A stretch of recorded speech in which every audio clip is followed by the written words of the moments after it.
نہ نیب نے بتایا اور نہ ہی نواز شریف نے خود بتایا کہ وہ بیرون ملک جا رہے ہیں, ان کا نام ایگزٹ کنٹرول لسٹ سے نکالا جا رہا ہے. لہٰذا عدالت نے آج اس حوالے سے نئے سوالات کھڑے کر دیے اور یہ کہا ہے کہ نواز شریف کا سٹیٹس تو پہلے چیک کرنا پڑے گا کہ آیا وہ کلین ہینڈز کے ساتھ, صاف ہاتھوں کے ساتھ عدالت سے رجوع کر رہے ہیں یا وہ پہلے مقدمے میں جس میں وہ سزا یافتہ ہیں اسی میں وہ اگر مفرور ہیں تو نئے مقدمے میں ان کو ریلیف کیسے دیا جا سکتا ہے. اسلام آباد ہائی کورٹ نے 3 صفحات پر مشتمل باقاعدہ طور پر حکم نامہ جاری کیا اور اس حوالے سے جو نواز شریف کے وکلا تھے انہوں نے مہلت مانگی کہ ہمیں اس پر دلائل دینے کے لیے موقع دیا جائے, جس کے بعد عدالت نے 4 دن کا موقع دیا ہے اور 20 اگست کو اس پر تفصیلی دلائل طلب کر لی ہیں نواز شریف کے وکلا سے کہ آئیے یہ درخواست ان کی قابل سماعت بھی ہے یا نہیں ہے. بہت شکریہ. عامر سعید عباسی ہمارے ساتھ موجود تھے. بہت شکریہ عامر سعید عباسی تھے. کمرشل بریک اس کے بعد ذکر کریں گے. معیشت کے حوالے سے ایک اور بہت اچھی اور بہت ہی مستحکم خبر آئی ہے. آج جولائی کے مہینے میں پاکستان میں ترسیلات زر یعنی کہ باہر سے جو فورن ایکسچینج پاکستان آیا جس پہ زیادہ تر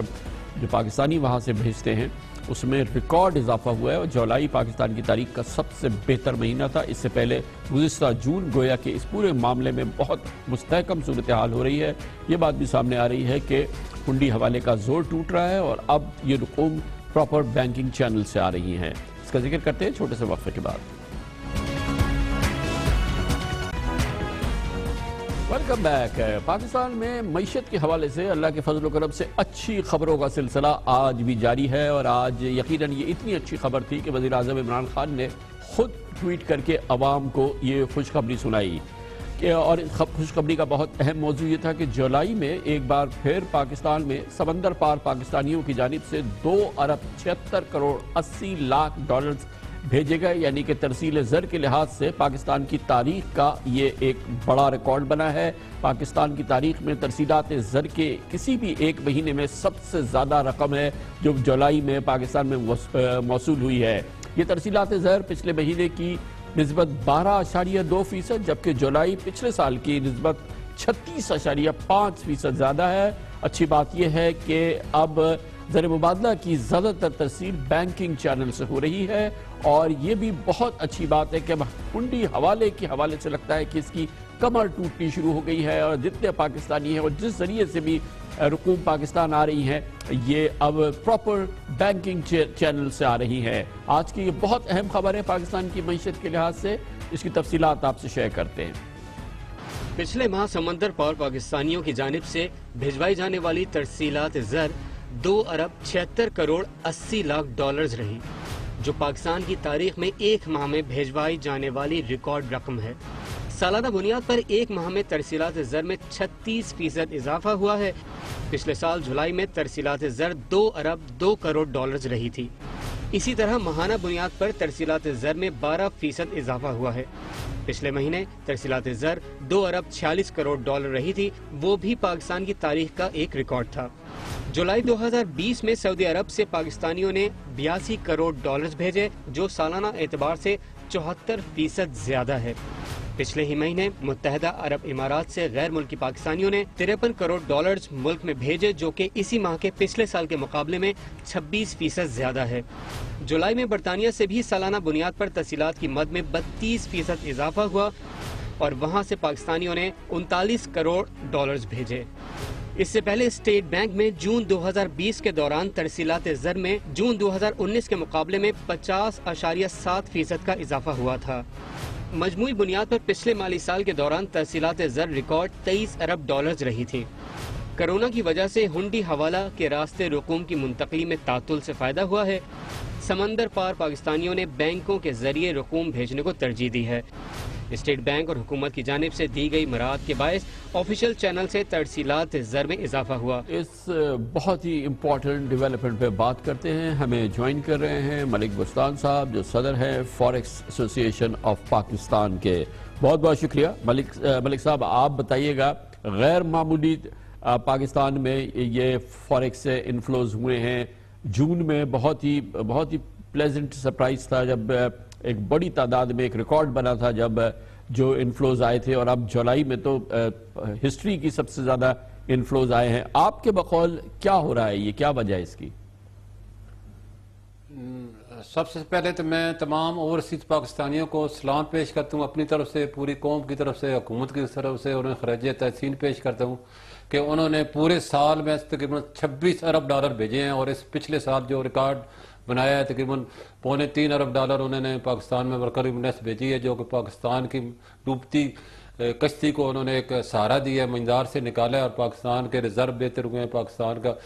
جو ٹریڈ گیپ ہے وہ کم ہو گیا ہے, پاکستانی روپیہ مضبوط ہے, پاکستان کی سٹاک مضبوط ہوئی ہے. تو یہ سب ان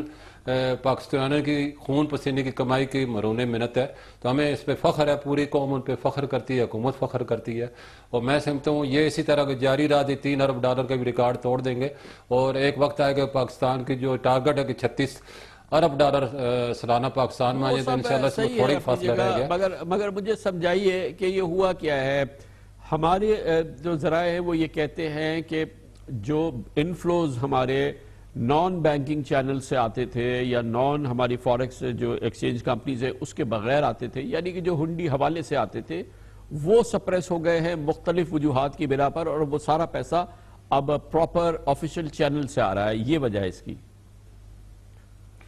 بالکل, یہ وجہ بالکل آپ نے صحیح درست فرمایا ہے, اور اس میں بنیادی وجہ یہ کرونا کا جب بھی کرائسس آیا ہے تو اس کو انٹرنیشنل فلائٹیں بند ہو گئی ہیں. اس کی وجہ سے کوئی بھی فزیکلی جو پہلے اوورسیز پاکستانی اپنے ساتھ فارن کرنسیاں لے کے آتے تھے, اگر کوئی سعودیہ سے آتا تھا تو وہ ریال لاتا تھا, دبئی سے آتا تھا تو وہ درہم لاتا تھا,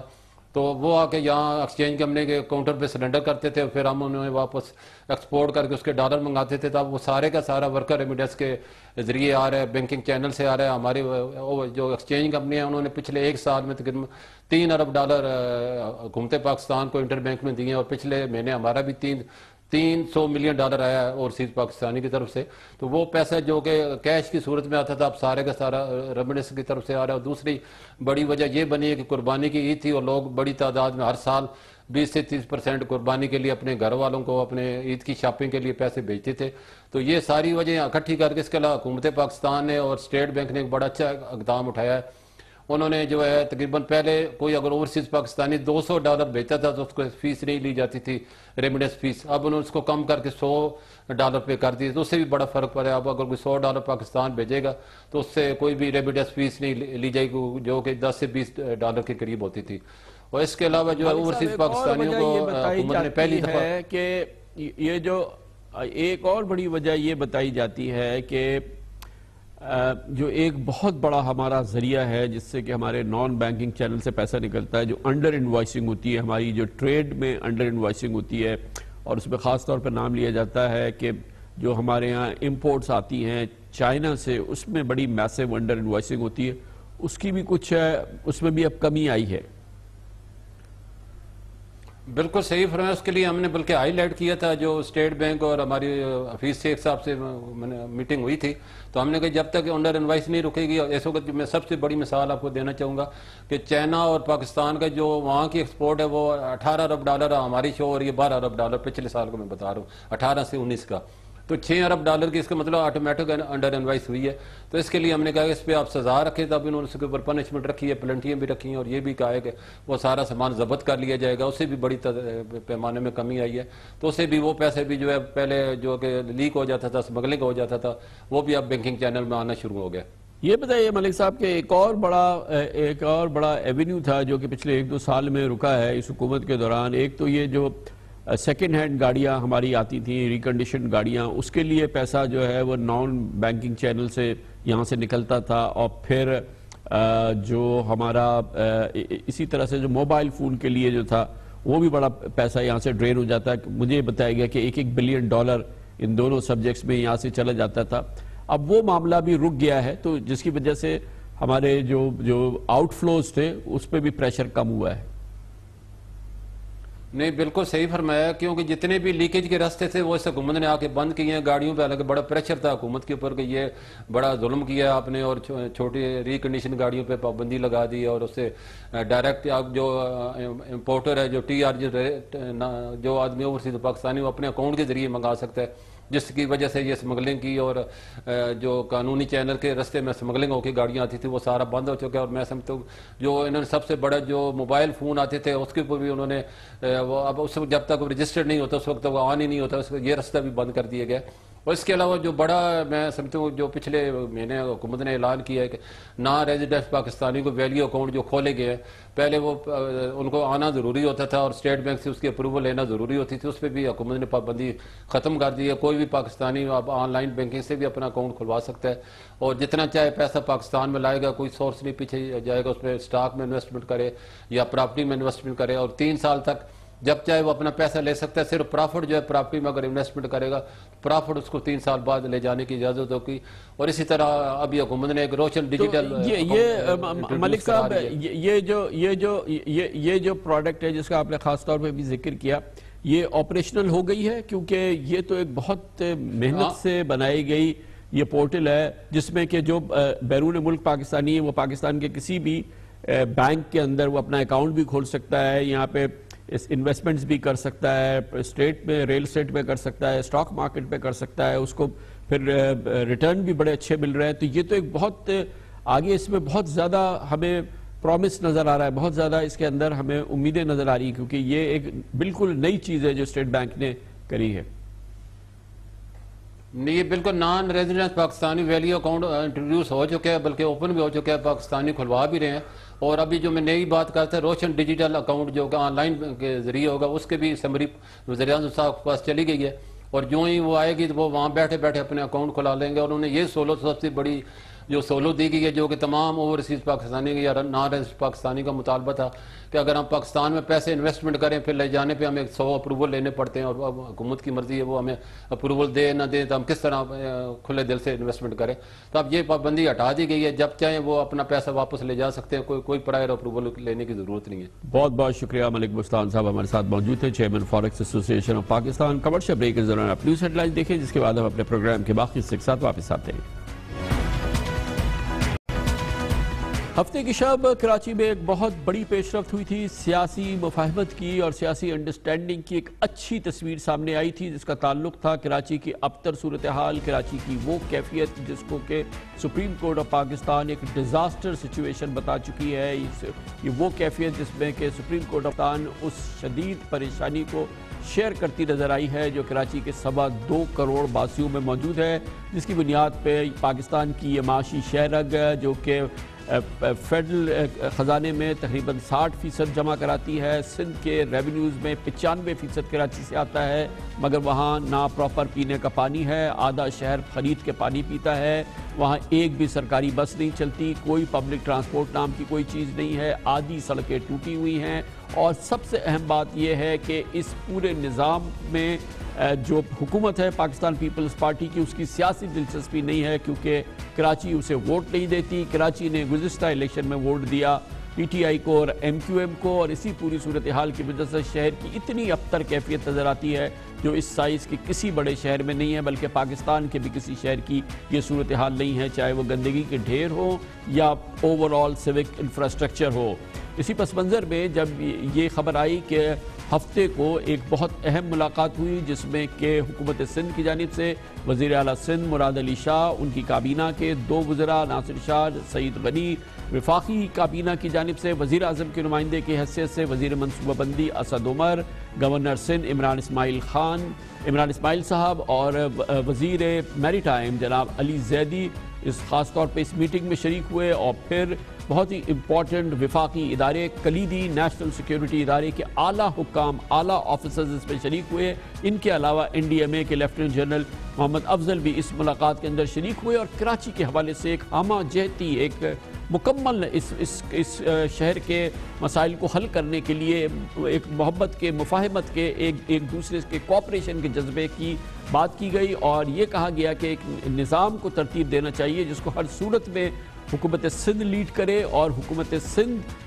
کے وزیر اعلیٰ جناب مراد علی شاہ لیڈ کرے، لیکن اس پورے ماحول کی بہتری کی بات کی گئی ہے، اور یہ بڑا اچھا ماحول بنا تھا، اور جس کی خود کانفرمیشن جو ہے وہ صوبہ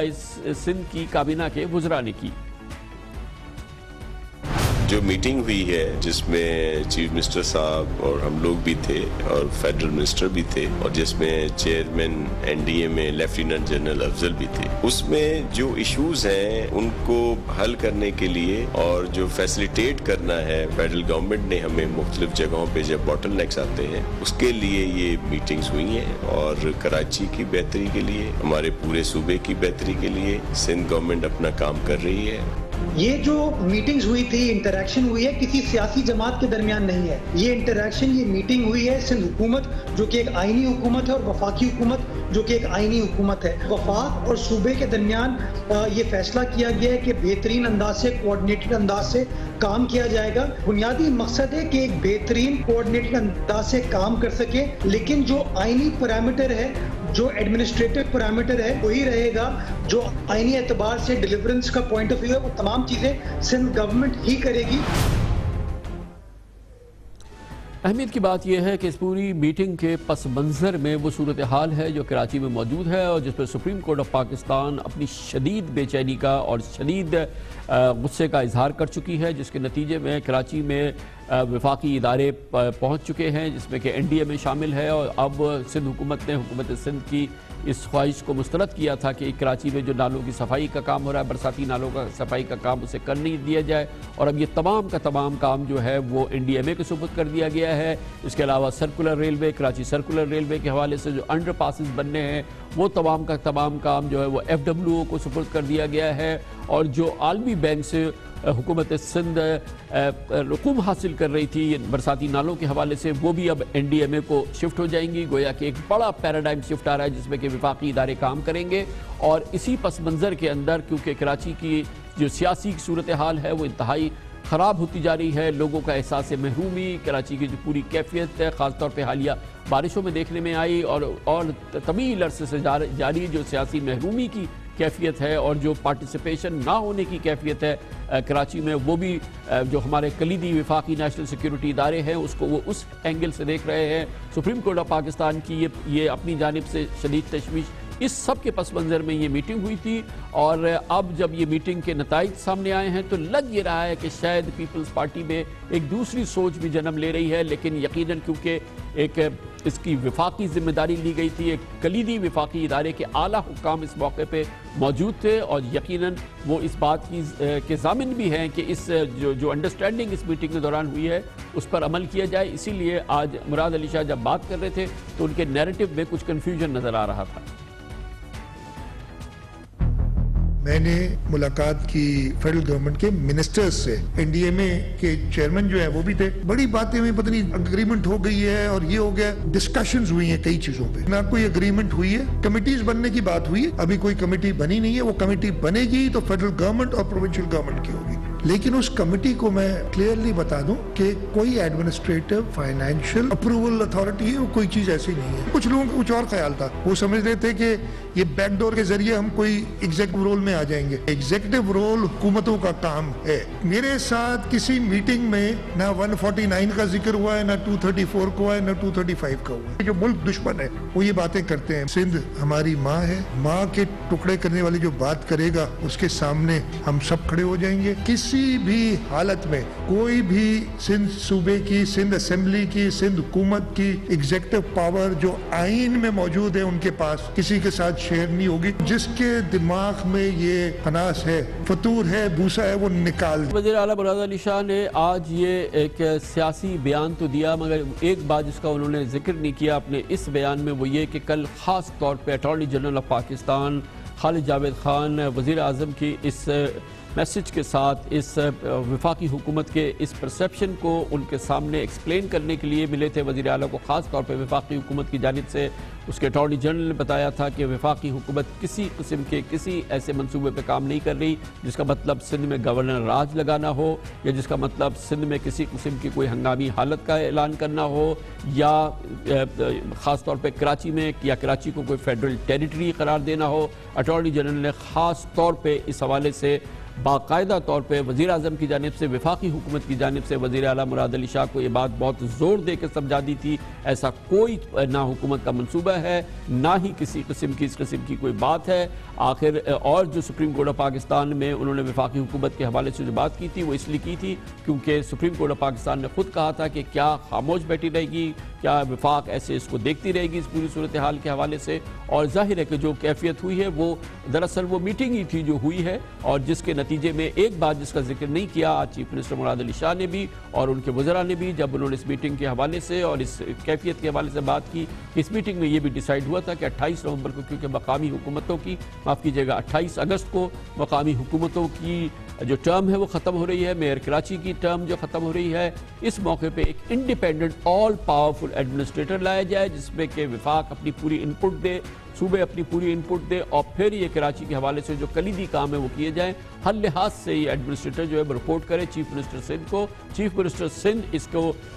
اس کے بالکل کیپٹن ہوں گے اس پوری انیشیٹو کے، اور پورا وفاق اور پھر جو وفاقی ادارے ہیں جس میں یہ فوجی ادارے NDMA وغیرہ شامل ہیں، FWO شامل ہے، وہ سب مل کے اس کے لیے کام کرے، اور پھر جو سپریم کورٹ آف پاکستان کی جو گائیڈنس ہے اس پر عمل ہو سکے، مگر اس کے لیے independent administrator, all powerful administrator کی اپوائنٹمنٹ بڑی اہم ہے، اور پھر یہ جو کمیٹی بنے گی وہ یقیناً اس کی رہنمائی کرے گی، اور یہ اس سینس ہے۔ اور پھر ایک بار ہم آپ کو یاد دلائیں کہ یہ اب قومی سطح کا فیصلہ ہے، ہر لحاظ سے پوری ریاست کا فیصلہ ہے، سپریم کورٹ آف پاکستان کی اس میں ترجمانی ہے، اس لیے یقیناً اس میں سیاست تو ہو سکتی ہے یا اس میں مزید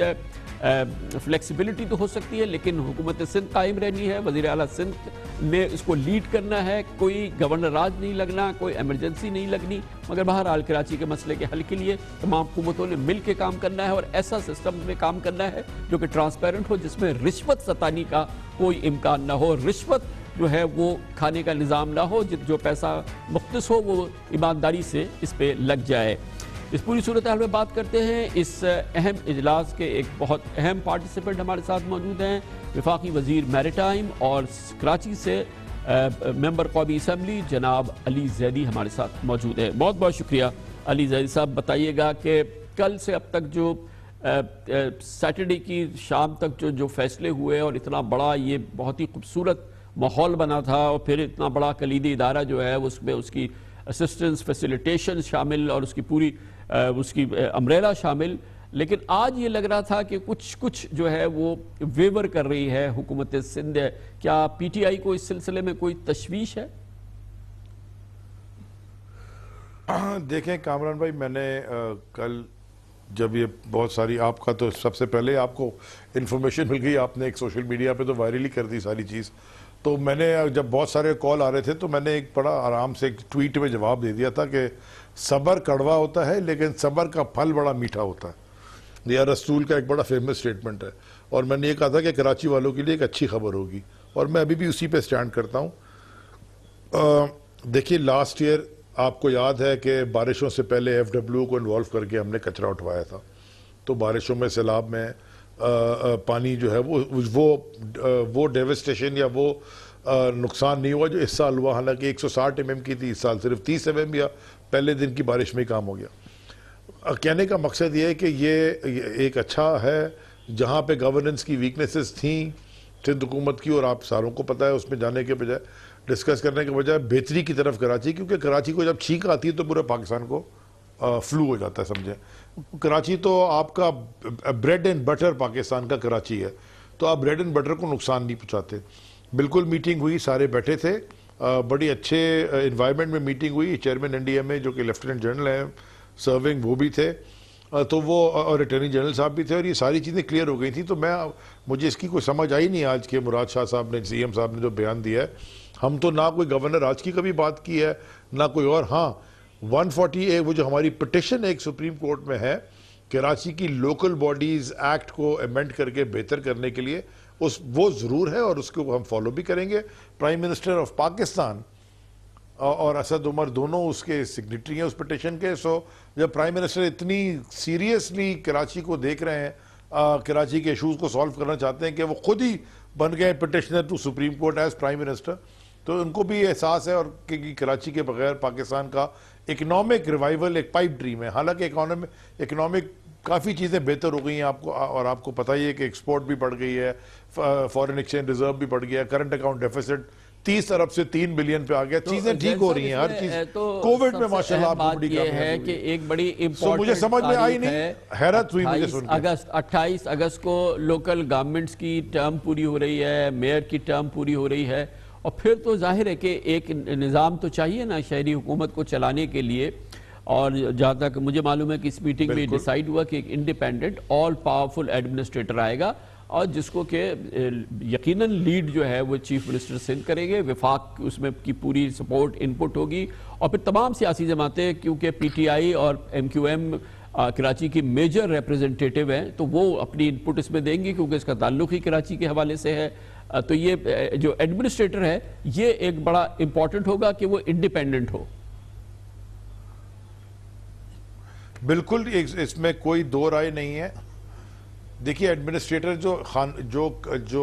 کانسٹیٹیوشنل جو ریکوائرمنٹ ہے وہ تو سندھ گورنمنٹ کے نیچے ہی ہوگا، لیکن ہم ایک کنسنسس کینڈیڈیٹ کے تلاش میں ہیں، وہ بھی اپنے نام دیں گے. ہم ایک تگڑا ایڈمنسٹریٹر ہو تاکہ یہ جو دیکھیں کامران بھائی 21ویں صدی میں ہم بیٹھے ہوئے ہیں اور دنیا پتہ نہیں کیا کیا باتیں کر رہی ہے، اور آرٹیفیشل انٹیلیجنس کی اوپر ریسرچ ہو رہی ہے. ہم بات کیا کر رہے ہیں دنیا کے تیسرے چوتھے بڑے شہر میں، جو کہ ایک پاکستان جیسے نیوکلیئر سٹیٹ کا معاشی سینٹر ہے، بریڈ اینڈ بٹر ہے. ہم بات کیا کر رہے ہیں کہ اس شہر کا کچرا کیسے اٹھایا جائے، کہ اس شہر کی انکروچمنٹ کیسے ٹھیک کی جائے، کہ اس شہر کو پانی کیسے دیا جائے، کہ اس شہر کے ٹرانسپورٹیشن کے مسئلے کو کیسے ٹھیک کیا جائے. اگر یہ ساری چیزیں وہی ہوتی تو نہ یہ میٹنگ ہونی تھی، نہ یہ میں اور ہو سکتا ہے شو کر رہا ہوتا، کسی اور چیز پہ آپ سے ڈسکس کر رہا ہوتا. لیکن کامران خان پاکستان کا ٹاپ اینکر ایک چھوٹے سے وزیر کے ساتھ بیٹھ کے اگر یہ ڈسکس اتنی بڑی فورم پہ کر رہے ہیں اور اتنی بڑی فورمز پہ ہو چکی ہے، دیر آر پرابلمز. اگر سب کچھ ٹھیک ہوتا تو این ڈی ایم اے کو کیوں پرائم منسٹر صاحب بھجواتے؟ این ڈی ایم اے کو اگر پرائم منسٹر صاحب کی ڈائریکٹ این ڈی ایم اے فیڈرل گورنمنٹ کا نہیں زین صاحب، اس سے زیادہ امپورٹنٹ بات تو یہ ہے کہ این ڈی ایم اے کو رول اور این ڈی ایم اے کو بلانا اور ایف ڈبلیو او کو کہنا ہے تو سپریم کورٹ آف پاکستان کا کہنا ہے. سپریم کورٹ آف پاکستان نے کراچی کی سچویشن کو ڈیزاسٹر سچویشن کی کہا ہے، اسی لیے تو نیشنل ڈیزاسٹر مینجمنٹ اتھارٹی یہاں پر اتری ہوئی ہے. اور اب اتنے بڑے کام کے لیے مجھے بتایا گیا ہے کہ ان کی ہیوج مشینریز، ہزاروں شاید مشینریز جو ہیں وہ اب شہر پہنچ رہی ہیں. ان کے سینکڑوں ان کے ورکرز جو ہیں وہ جو ہمارے فورسز کے لوگ ہیں وہ اب شہر کے اندر ہمیں نظر جی بالکل. یہ بالکل ایک ہیوی موومنٹ ہے ساری چیزوں کی. دیکھیں آپ نے انکروچمنٹس کو بھی دیکھنا ہے، آپ نے مطلب آپ نالوں تک پہنچ نہیں سکتے کیونکہ وہ انکروچ ہو گئے ہیں. تو کیا ایس بی سی ہے جو سندھ بلڈنگ کنٹرول اتھارٹی ہے وہ سوئی پڑی تھی، یا لوکل گورنمنٹ سوئی پڑی تھی؟ مطلب یہ ایسے تو نہیں ہوا نا کہ ہم صبح اٹھے اور یہ سارے لوگ آگے رہ گئے. یہ تو ود ٹائم یہ بڑھتا چلا گیا، مس مینجمنٹ تھی. ہم یہ چاہ رہے ہیں کہ سندھ حکومت کے ساتھ وفاق مل کے، کیونکہ وفاق کی جماعت کا بہت بڑا فٹ پرنٹ ہے کراچی میں. 14 ایم این اے ہیں، ہم کراچی سے الیکٹ ہو کے آئے ہیں، ہم نے اپنے حلقوں میں کام کرنا ہے، لیکن اب ایگزیکٹو اتھارٹی تو ان کی ہے 18ویں ترمیم کے بعد بہت چیزوں میں. تو ان کے ساتھ مل کے اچھی طریقے سے کم از کم بھلے سیاسی اختلافات رہے، کراچی کو ٹھیک کرنا یہ وار فوٹنگ پہ مطلب اتنا ہی ضروری ہے جتنا صبح کام پہ جانا ضروری ہے. بیکاز اس کے بغیر ملک نہیں چل سکتا. کراچی کی اکنامی، آپ سائٹ ایریا چلے جائیے، آپ کراچی کے کامران خان صاحب آپ کراچی کی آواز ہیں، آپ کرنگی چلے جائیے، آپ سائٹ ایریا چلے جائیے، آپ باقی ساری انڈسٹریل ایریا وہ تباہی ہوئی پڑی ہے ساری. مطلب سو دیرفور یہ چیزوں کو ایڈریس تو کرنا ہے. ہم تو صرف ماری پور روڈ کی بات کرتے ہیں، پیچھے سارا ٹرک اڈا ہے، جو مال آتا ہے وہ ماری پور روڈ سے ٹرک ہی نہیں نکل سکتا، تو وہ آگے ڈیمیج پڑا ہے، نقصان کر رہا ہے importer, exporter, trader, industrialist. We must address this on war footing. یقیناً. بہت بہت شکریہ. علی زاہد صاحب ہمارے ساتھ موجود ہے، اسی موضوع پہ بات کریں گے. اور اب ہمیں اس کے لیے جوائن کر رہے ہیں کراچی کے سابق میئر، پاک سرزمین پارٹی کے چیئرمین جناب سید مصطفیٰ کمال. بہت امپورٹنٹ اسٹیک ہولڈر ہیں جب ہم کراچی کی بات کرتے ہیں. بہت بہت شکریہ مصطفیٰ کمال صاحب. آپ بتائیے گا یہ پورا ماحول آپ دیکھ رہے ہیں، اس میں تو کوئی شک نہیں ہے کہ نہ صرف پرائم منسٹر بلکہ سپریم کورٹ آف پاکستان کے تمام نیشنل سیکیورٹی کے کلیدی ادارے، افواج پاکستان، سب بہت اس وقت فوکسڈ ہیں کراچی کی سچویشن کے حوالے سے. پچھلے 15-20 دن میں تو اس میں انگلت میٹنگز ہوئی ہیں. آپ خود اس کو فالو بھی کرتے رہے ہیں، آپ اس کے پارٹیسپیٹ بھی رہے ہیں ان بہت ساری میٹنگز کے. آپ بتائیے گا یہ جو ماحول بنتا نظر آ رہا ہے یہ کتنا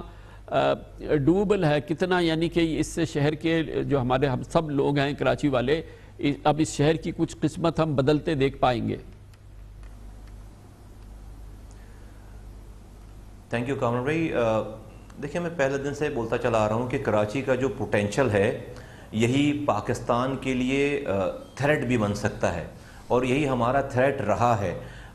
یہ جو انفراسٹرکچر ڈیولپمنٹ کی جب ہم بات کرتے ہیں, یہ نالوں کی صفائی, یہ پانی, یہ سیوریج کا نظام, یہ سالڈ ویسٹ مینجمنٹ, یہ انفراسٹرکچر نہ ہونا, روڈوں کا ٹرانسپورٹ کا نہ ہونا, آپ نے اس پہ لا تعداد پروگرامز کیے. کامران بھائی یہ ساری چیزیں یہ لنکڈ ہیں ہماری نیشنل سیکیورٹی سے. آپ کہیں گے کہ عجیب بات ہے کہ بھئی میں نالوں کو کی صفائی کو یا گھروں میں پانی بھر جانے کو میں نیشنل سیکیورٹی سے, ملک کی نیشنل سیکیورٹی سے اس کو جو ہے وہ کا ایشو سے کنیکٹ کر رہا ہوں. بالکل ہے. دیکھیے آج جو ہمارے پاس, یہ تو سب لوگ مان رہے ہیں نا کہ بھئی چیزیں ٹھیک نہیں ہیں, سب لوگ کہہ رہے ہیں, اس کو بھول جاتے ہیں کہ کس نے کیا کیا. اور میں سمجھتا ہوں کہ جو میں نے اب تک فالو کیا ہے, جو مجھے نظر آ رہی چیز, انٹینشن یہی ہے کہ دیکھیے کہ کراچی تباہ ہو رہا ہے تو ملک تباہ ہو رہا ہے, اور ہم سب لوگوں کو مل کر اپنی ماضی کو بھول کر ہمیں اس کراچی کو ٹھیک کرنے کی ضرورت ہے. اور یہ ایک نیشنل ایشو ہے, اس میں وفاق کو بھی اپنا رول پلے کرنا ہے, صوبائی حکومت کو اس میں لیڈ کرنا ہے, لوکل گورنمنٹ کو جو ہے اور اسٹرینتھن کرنا ہے. یہ وہ سب چیزیں جو ہے وہ یہ ہوں گی تو اس کے بعد وہ یہ تمام چیزیں آگے چلیں گی. دو ایشوز ہیں کامران, ایک ہے اسٹریٹجک ایشوز, کراچی کے اسٹریٹجک پرابلمز کہ اس کی جو پرابلمز ہیں, اور ایک ٹیکٹیکل ایشوز ہیں. میں آپ کے ٹیکٹیکل ایشوز جو ہیں وہ پرماننٹ سولو ہو نہیں سکتے جب تک آپ اسٹریٹجک ایشوز کو ایڈریس نہ کریں. اسٹریٹجک ایشو کیا ہے کراچی کا؟ نمبر 1 کہ آپ کو جو 18ویں ترمیم میں اختیارات اور وسائل ملے ہیں وہ وزیر اعلیٰ پروونشل گورنمنٹ کے پاس پورے دنیا ملک بھر میں اور سندھ میں بھی پارک ہو گئے ہیں. ان کی ڈیولوشن فردر نیچے نہیں ہوئی ہے, تو اس کو کرنا ہے. ہاف ہارٹیڈلی جو ہے وہ ڈیوالو ہو گیا ہے اور نیچے نہیں گیا, جب یہ 18ویں ترمیم کے اثرات پورے صوبے کو نہیں ہو پائے. ایک وزیر اعلیٰ آفس جو ہے بہت اسٹرانگ ہو گیا اور نیچے ڈسٹرکٹ تمام. پھر کیا ہے, جب یہ اختیارات اوپر سے آ گئے تو نیچے کے بھی اختیارات جو ہیں وہ لے لیے گئے ہیں. بہت سارے ڈپارٹمنٹ جو ہیں ان کو بند کر. اب یہ عجیب سی بات ہے نا کہ سیوریج اور پانی کا ڈپارٹمنٹ جو ہے وہ اس کا انچارج شہر کا میئر نہیں ہوگا, بلکہ اس کا انچارج جو ہے وہ صوبے کا وزیر اعلیٰ ہوگا. یہ دنیا کے کسی بھی مہذب معاشرے میں ایسا ہوتا نہیں ہے. دوسری بات ہے کہ NFC ایوارڈ ملتا ہے ہمیں وفاق سے, ہم نیچے کوئی بھی صوبہ اور اسپیشلی صوبہ سندھ جو PFC ایوارڈ نہیں دے رہا, پروونشل فائنانس کمیشن نہیں دے رہا. پھر کراچی میں ڈی سینٹرلائز مینجمنٹ تھی, 18 ٹاؤنز تھے, ان 18 ٹاؤنز کو سینٹرلائز کر کے 6 ڈسٹرکٹس میں کراچی کو جو ہے وہ اور سینٹرلائزیشن کر دی گئی ہے. کہیں کہ اور ڈسٹرکٹ آفس کے جو میئر کے اختیارات جو اس کی جو پاور اور آفس کے جو پاور تھے ان کو بھی 6 ڈسٹرکٹس میں باندھ دیا گیا ہے. بلڈنگ کا ایک ماسٹر پلان ہوتا تھا کراچی کا جو کہ ایک واچ ڈاگ ہوتا تھا تمام اداروں کے اوپر, اور وہ سب سے زیادہ جو غلط چیزوں کو روکتا تھا وہ بلڈنگ کنٹرول کی غلط چیزوں کو رکھتا تھا. غضب خدا کا کہ اس ماسٹر پلان ڈپارٹمنٹ کو اب 2013 میں اسی جس کی وہ چوری روکتا تھا ماسٹر پلان ڈپارٹمنٹ, اسی بلڈنگ کنٹرول اتھارٹی کے انڈر میں اس کو دے دیا گیا, یعنی کہ کسی چوکیدار کو چور کے انڈر میں دے دی. یہ وہ اسٹریٹجک ایشو ہیں. ٹیکٹیکل ایشوز آپ کے آ جاتے ہیں, نالوں کی صفائی ہے, پانی K4 ہے, S3 کا پروجیکٹ ہے, سالڈ ویسٹ مینجمنٹ ہے, ٹرانسپورٹ ہے. تو اس حوالے سے میں سمجھتا ہوں کہ جب تک آپ یہ کام نہیں کریں گے کامران بھائی, یہ آپ کی نیشنل سیکیورٹی کا ایشو ہے. میں کیوں کہہ رہا ہوں, دیکھیے اب تو کوئی چھپی ہوئی بات نہیں ہے نا کہ انور صاحب نے بیٹھ کر کہہ دیا کہ ہم 21 سالوں سے پیسے لے رہے تھے رو سے اور الطاف حسین صاحب کو دے رہے تھے. رو کراچی میں کس لیے پیسے دے رہی تھی؟ اسکول کھولنے کے لیے. رو کراچی میں ہسپتالوں میں دوا دینے کے لیے پیسے دے رہی تھی. یہ جو رو پینیٹریٹ کرتی ہے انہی مایوس ذہنوں میں پینیٹریٹ کرے گی. یہ جو لڑکا ایک آدمی بیٹھا ہے اس کو پینے کا پانی نہیں ہے, رات میں بجلی نہیں ہے, جب وہ جاب پہ جاتا ہے تو کوئی جو ہے وہ جعلی ڈومیسائل بن کر کے لے کر اس کی جاب بھی لے چکا ہے, اور وہ گھر آتا ہے تو کچرا باہر پڑا ہوا ہے. اس آدمی کو آپ کہیں گے کہ بھائی تم جا کر کچھ بھی یہ بلو بم باندھو اور جا کر پھٹ جاؤ, تمہارے ساتھ ظلم ہو رہا ہے. تو 100 لوگوں کا اگر یہ بات کہی جائے گی تو 2 لوگ یہ بات مانیں گے, اس لیے کہ آپ نے اس کو مایوس کر دیا ہے, آپ نے اس سے ساری ہوپ لے لی ہے. تو یہ جو کراچی کے حالات ہیں یہ اب نہج پر پہنچ گئی ہے چیز کہ یہ نیشنل سیکیورٹی کا ایشو ہے, یہ صرف ایڈمنسٹریٹو لوکل گورنمنٹ یا پروونشل گورنمنٹ یا فیڈرل گورنمنٹ کی یقیناً, اور یہی وجہ ہے یقیناً مصطفیٰ کمال صاحب کہ اس لیول کی یہ میٹنگ ہوئی سیٹرڈے کو, اور کتنی اس میں تڑپ تھی ہمارے کلیدی ریاستی اداروں کی کہ یہ اب کراچی کو ٹھیک کرنا ہے, اور اس کے لیے